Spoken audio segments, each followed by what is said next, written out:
पाठ 4। मैं तेरी अगरबत्ती हूँ। पाठ का सार। लेखिका द्वारा स्वयं को जलाकर वातावरण को सुगंधमय बनाने की कामना की सर्वथा अनूठी व नई कल्पना यहाँ अभिव्यक्त हुई है। इजाजतनामा यह उर्दू का शब्द है। इसका अर्थ है अनुमति पत्र।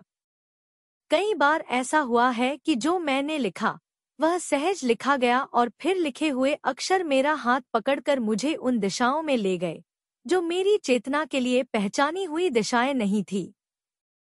झेन चित्रकार की कहानी कही जाती है कि चीन के सम्राट ने उसे बुलाकर आज्ञा दी कि वह सारे महल को फूलों के चित्रों से सजा दे। चित्रकार ने कहा, हुजूर, इसके लिए मुझे कुछ महीने फूलों के साथ रहना होगा। सम्राट ने कहा, कोई मुश्किल नहीं, कहीं दूर जाने की जरूरत नहीं। मेरे बागों में हर तरह के फूल हैं, तुम उन्हें जी भरकर देख लो। चित्रकार कहने लगा, हुजूर, सिर्फ देखना काफी नहीं होगा, मुझे उनके साथ जीना होगा, उनकी आत्मा को जानना होगा। कभी बंद आंखों से उनकी धड़कन अपने में उतारनी होगी, कभी खुली आंखों से उनके खिलने का क्षण देखना होगा, कभी रात के अंधेरे में उनकी खामोशी को सुनकर, कभी पहली किरण की आमद से उनके बदलन में उतरती सरसराहट को देखकर, कभी तीखी आंधी से उन्हें शाखाओं के गले से लिपटते हुए देखकर। सम्राट ने उसके लिए एक इजाजतनामा लिख दिया कि वह जब चाहे किसी भी बाग में जा सकता है और जब तक चाहे वहां ठहर सकता है। और जब 6 महीने गुजर गए तो सम्राट ने किसी अहलकार को भेजा उसकी खबरसार के लिए। अहलकार लौटकर कहने लगा, हुजूर, वह तो पेड़ों में एक पेड़ की तरह बैठा हुआ न कुछ कहता है न सुनता है। इस तरह 6 मास और गुजर गए तो सम्राट खुद उसके पास गया।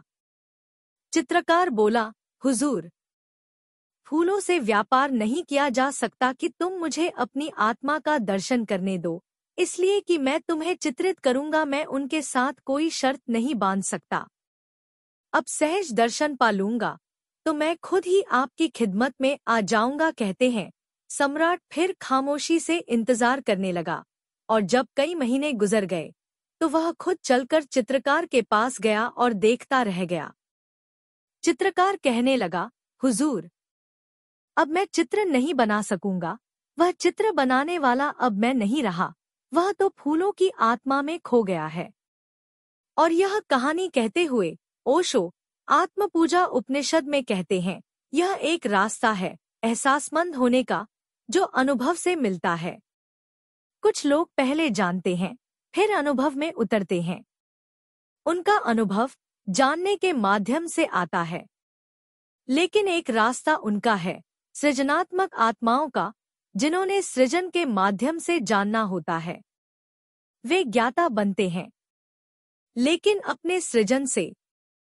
वह चित्रकार अनुभव में उतर गया तो वहीं लीन हो गया।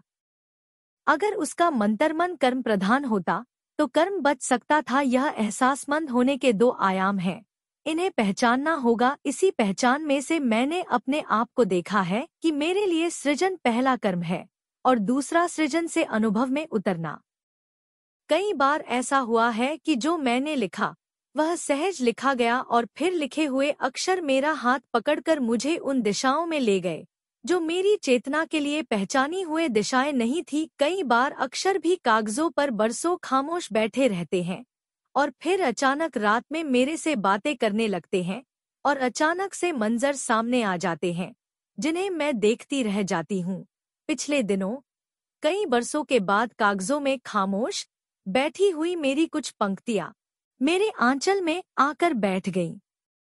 वे पंक्तियां थीं, रोशनी का एक तालाब था और सितारे उसमें से मटकियां भरते रहे। उन मटकियों से कुछ पानी छलक गया और मेरे प्राण भीग गए। साथ ही जाने किस काल की बातें थी जो मेरे प्राणों में धड़कने लगी। रोशनी का यह तालाब मैंने इस तरह नहीं देखा था जब से पंक्तियां लिखी थी।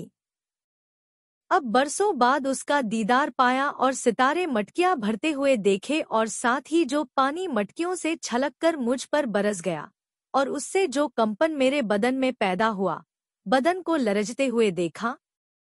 जाने किस काल की क्या बातें हैं, मैं उन्हें पहचान नहीं पाती, लेकिन वे मेरे एहसास में धड़कती हैं। वे कण कण बिखरी हुई बातें कुछ आकार में भी होती हैं, फिर भी कोई आकृति पहचान में नहीं आती। और अभी अभी इन दिनों एक दिन मैं अगरबत्ती जला रही थी। लगा, मैं वह नहीं हूँ जिसके हाथ में अगरबत्ती है। मैं अगरबत्ती हूँ, हाथ जाने किसका है, लेकिन मैं हाथ नहीं हूँ। जो एक तरफ से सुलगती हुई राक्षसी होती जा रही है, उसमें से उठता हुआ धुआं भी मैं हूँ। हल्की सी उठती हुई महक भी, और वह राख भी मैं हूँ जो अगरबत्ती से आहिस्ता आहिस्ता गिरती है। होशमंदी का जाने कौन सा क्षण था जो इस सब कुछ के पास खड़ा था, सब कुछ के बाहर खड़ा था, और किसी ने कागज पर वह सारा मंजर अक्षर अक्षर कर दिया। मैंने वह दरगाह आज तक आंखों से नहीं देखी, जहां एक घड़ी जलने के लिए मैं अगरबत्ती हो गई। लेकिन यह अगरबत्ती होना भी मेरा सच है, और वह दरगाह भी मेरा सच है। कहते हैं, संस्कृत का शब्द सत्य दो शब्दों से मिलने से बना है, सत प्लस तत् से, ज्ञात प्लस अज्ञात से। यह मेरा सच भी ज्ञात और अज्ञात से बना है।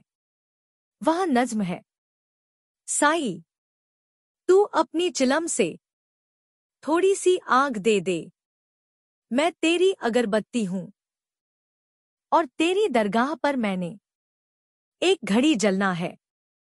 यह तेरी मोहब्बत थी जो कामयाब हुई। जब काया सुलग जाएगी तो एक धुआंसा उठेगा, धुएं का बदन लरच जाएगा। आहिस्ता से कहेगा, जो भी हवा बहती है दरगाह से गुजरती, तेरी सांसों को छूती है। साई, आज मैंने उस हवा में मिलना है। साई, तू अपनी चिलम से थोड़ी सी आग दे दे, मैं तेरी अगरबत्ती हूँ, और तेरी दरगाह पर मैंने एक घड़ी जलना है। जब बत्ती सुलग जाएगी, हल्की सी महक जाएगी, कुछ हौले से कहेगी, और फिर मेरी काया एक राक्षसी होकर तेरे कदम छुएगी। उसने तेरी दरगाह की मिट्टी में मिलना है। साई, तू अपनी चिलम से थोड़ी सी आग दे दे, मैं तेरी अगरबत्ती हूँ, और तेरी दरगाह पर मैंने एक घड़ी जलना है। अमृता प्रीतम।